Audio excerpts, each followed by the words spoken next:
meus queridos irmãos em Cristo Jesus. Que a graça e a paz do nosso Deus Consolador, Redentor e Salvador Jesus Cristo, que Ele esteja entre nós. Amém. Dando continuidade ao estudo da segunda carta aos Coríntios, finalizaremos hoje o capítulo 7. Mas antes de iniciarmos o estudo, aqueles que ainda não se inscreveram no canal, vá lá, se inscreva, é fácil. Se gostar, dê um like. Toque no sino das notificações para você receber novos vídeos e compartilhe com seus amigos para que a mensagem do Evangelho possa ser propagada, ok?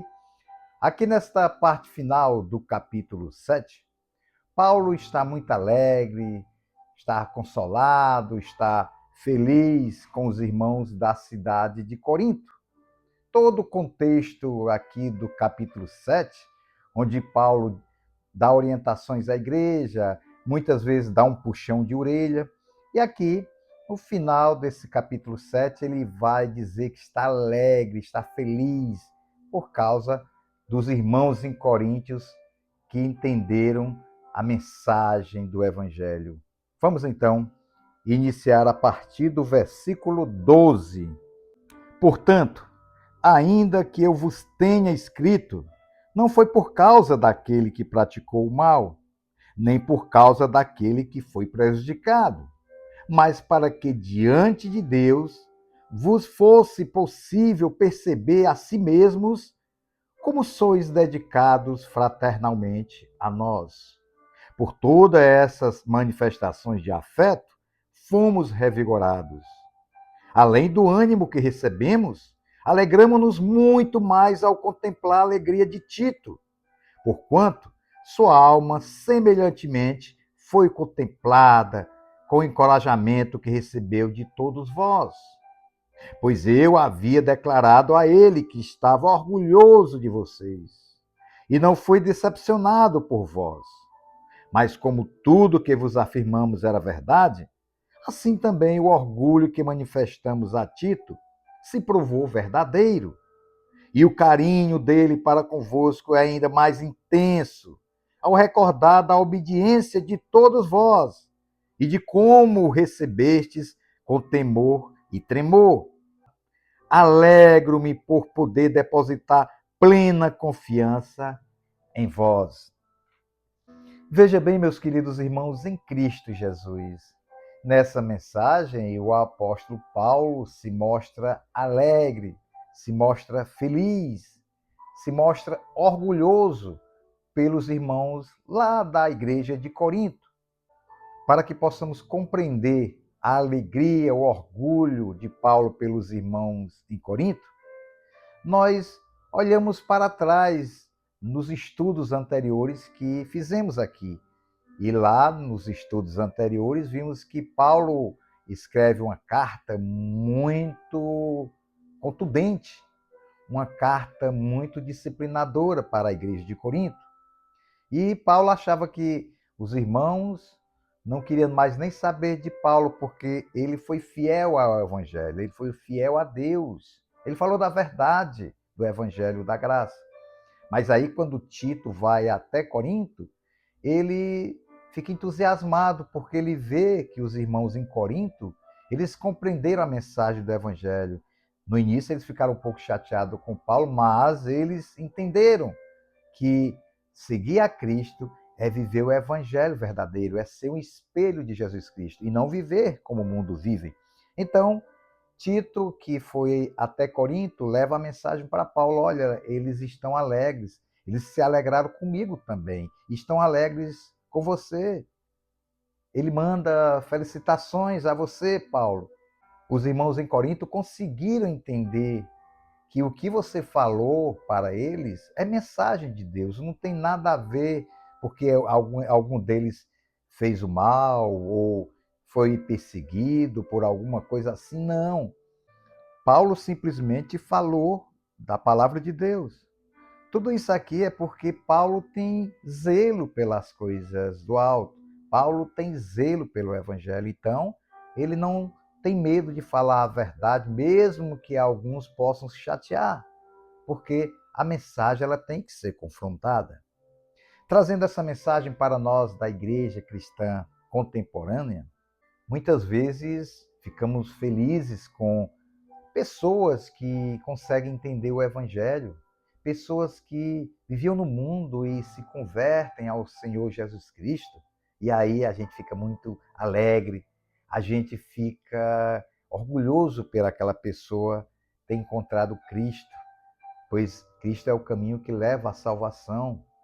E também tem pessoas que, quando a gente fala de Jesus Cristo, ou mesmo pela maneira de viver do cristão, as pessoas às vezes se afastam da gente. As pessoas não querem ser confrontadas pelo Evangelho, até porque nós temos que ser espelho de Cristo. Temos que testemunhar o amor de Deus em Cristo Jesus diante desse mundo tão perverso. E aí, quando alguém reconhece que é pecador, quando alguém entrega a sua vida para o Senhor Jesus Cristo, e a gente fica sabendo, a gente se alegra, a gente fica muito orgulhoso por essa pessoa, porque sabemos que essa pessoa está separada do mundo. Essa pessoa agora é santa. Essa pessoa é santa não por causa da sua vida em si, de não ter pecados, mas sim porque ela agora foi escolhida por Deus e agora ela tem certeza da vida eterna. Ela sabe que quando partir desse mundo, ela vai encontrar com Cristo, com Deus e todos os eleitos. E a gente se alegra. E nós, quando levamos a mensagem do Evangelho, a gente não está querendo falar mal da pessoa, a gente não está querendo encontrar erros naquela pessoa. A gente simplesmente quer mostrar para aquela pessoa que do jeito que ela está, ela pode vir para Cristo, que Cristo vai aceitar ela do jeito que ela está. Às vezes a pessoa tem vergonha de ir para Cristo, buscar a Deus, porque acha que Deus não vai perdoar. Ele vai perdoar sim. Deus promete: se confessares os vossos pecados, Deus é fiel e justo para perdoar os vossos pecados e purificar de toda injustiça. Ele promete, está lá na primeira carta de João, no capítulo 1, versículo 9. Cristo é o nosso advogado. Cristo é aquele que nos leva à vida eterna. Cristo nos dá paz. E aquele que está afastado da presença de Deus, esse é o momento para que nós possamos nos alegrar como igreja. Assim como Paulo se alegrou com a igreja de Corinto, nós também ficamos felizes quando alguém é escrito no livro da vida. E para ser escrito no livro da vida, entregue a sua vida ao Senhor. Busque de todo o coração.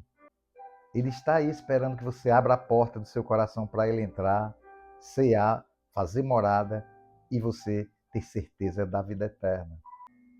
Portanto, meus queridos irmãos, em Cristo Jesus, eu não sei o que tem ocorrido na sua vida, eu não sei o que você tem passado por problemas, aflições, ansiedade, depressão, doenças, seus relacionamentos familiares, seu relacionamento no trabalho não está bem, que você possa parar, refletir e receber de alguém que fala a palavra do Evangelho para você.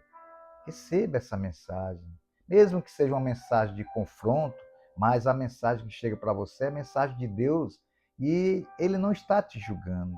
Deus não está te julgando, Ele quer que você venha para conhecer da sua palavra. Ele quer derramar em você o Espírito Santo. E quando você aceita Cristo, se arrepende dos seus pecados, e Ele promete enviar o Espírito Santo de Deus para habitar em você. E habitando em você, você vai ser transformado, porque a transformação é sobrenatural. É o Espírito Santo de Deus que vai convencer você do pecado e da justiça. É o Espírito Santo de Deus, o Consolador, que vai te dar um novo caráter. Aquele que mentia não vai mentir mais. Aquele que roubava não vai roubar mais. Tudo isso não é para mostrar erros, mas sim para saber que existe um poder sobrenatural que transforma vidas. Busque o Senhor enquanto há tempo, porque depois que sair desse mundo sem Cristo, vem o julgamento e você estará separado de Deus e viver junto daqueles que rejeitaram a palavra de Deus. Amém?